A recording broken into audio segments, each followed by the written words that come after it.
mudanuhu la gaartay marka xiga mashxaradiyo soo dhaweyn mugweyn liyo marxabayn walaalnimo musharaxa lagu simaa wadayga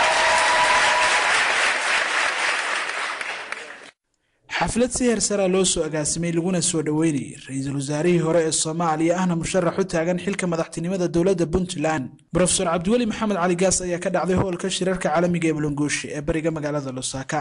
xafladan oo ujeedadeedu ahayd soo dhaweyn iyo taageero loo muujinayo musharax Cabdiweli Maxamed Cali Gaas ayaa waxa ka soo qayb galay qaybaha kala duwan ee bulshada jaaliyadda Soomaaliyeed sida culimada diinka waxgaradka aqoon-yahanada ganacsatada dhalinyarada iyo waliba haweenka jaaliyadda Soomaaliyeed ee magaalada caasimadda Lusaka sidoo kale waxa ka soo qayb galay munaasabadan safiirka Soomaaliya oo fadhiya wadankan Zambia ambassador Maxamed Xasan Dawaara waxaana ugu horeyn madasha ka hadlay Cabdullaahi Cali Farax Fuude oo kamid ah odayaashii ka soo qayb galay xafladda wuxuuna si weyn ugu dheeraaday taariikh nololeedka Professor Gaas iyo waliba heerarkii kala duwan ee uu soo maray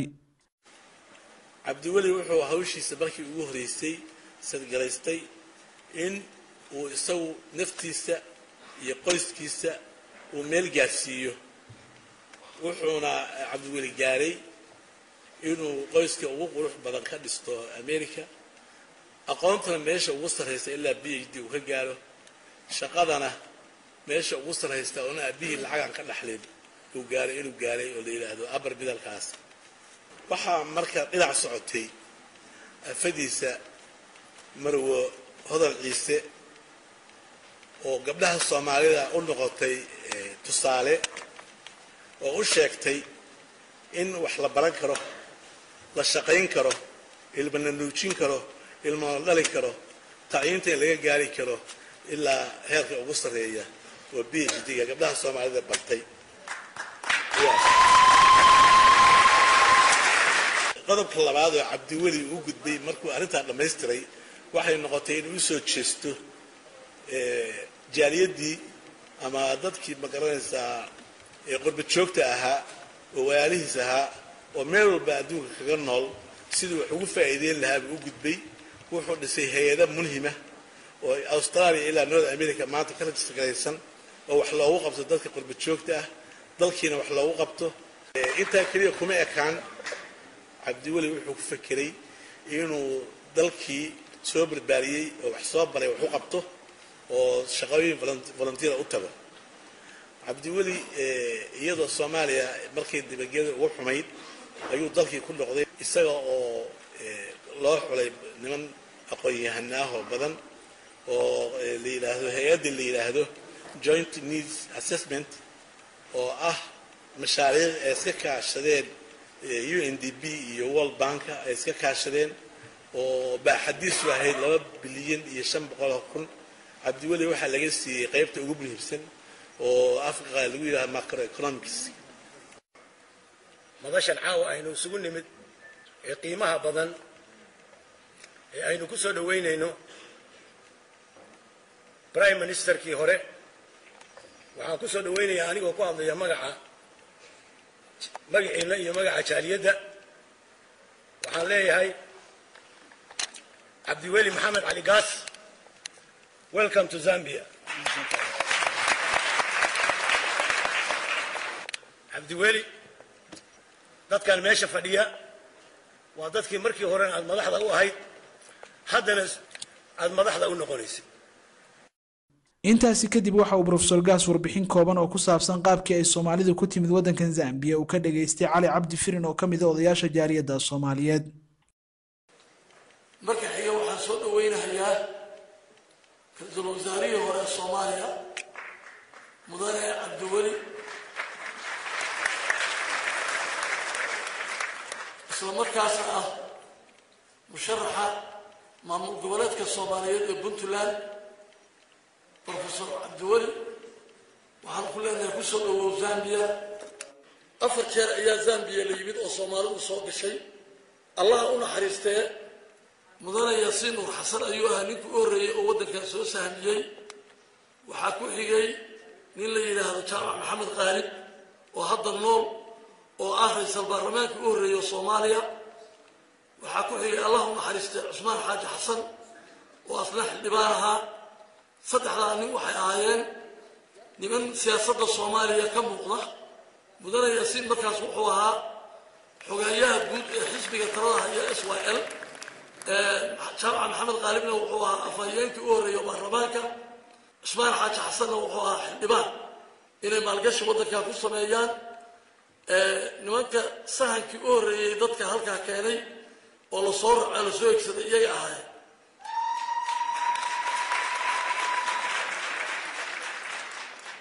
halkaa markii ay yimaadeen kambanigii u horreeyey oo dad soomaaliya keena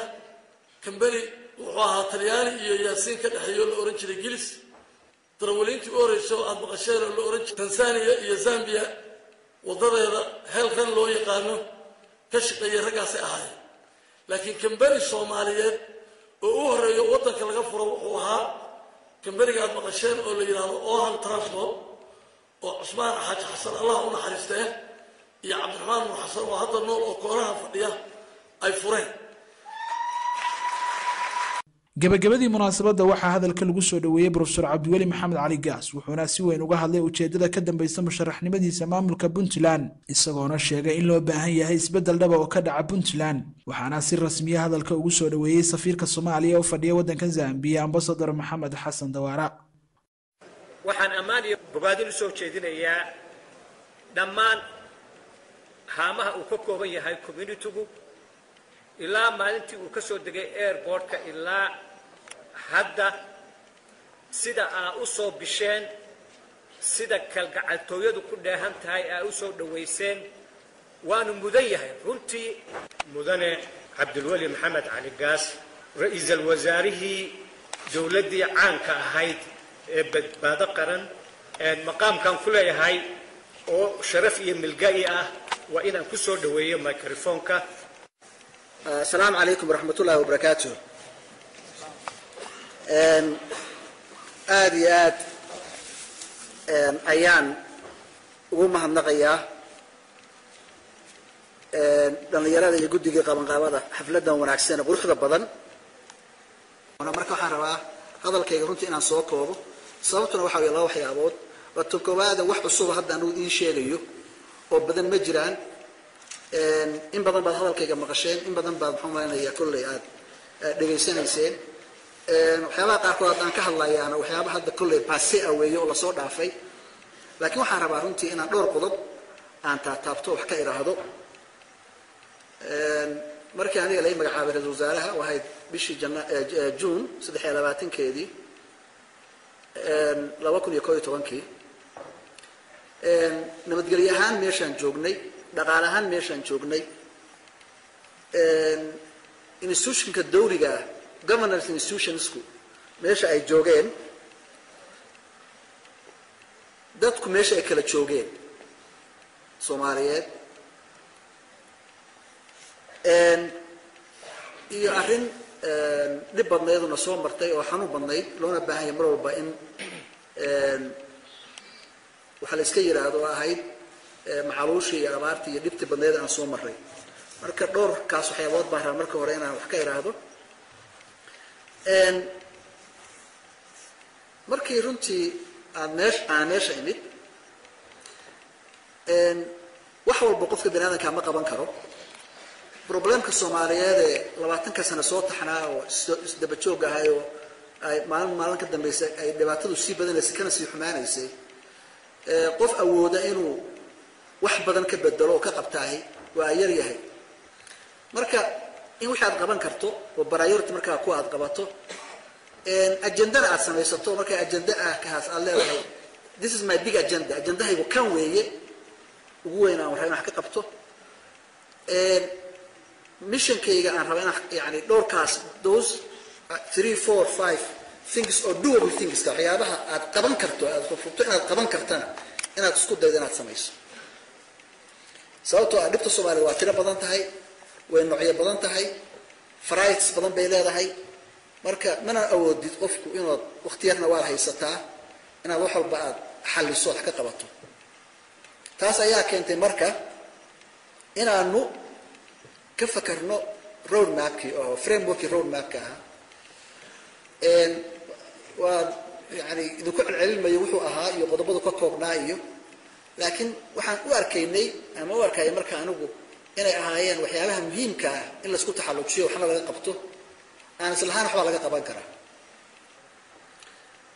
waxaan ka warrabaa marka inaan kusoo koobo oo kusoo gabagabeeyo maadaama musharax puntland ahay arrintaas laftigeeda puntland iyo iyada inaan laftigeeda aan wax yar ka idhaahdo waa jecel puntland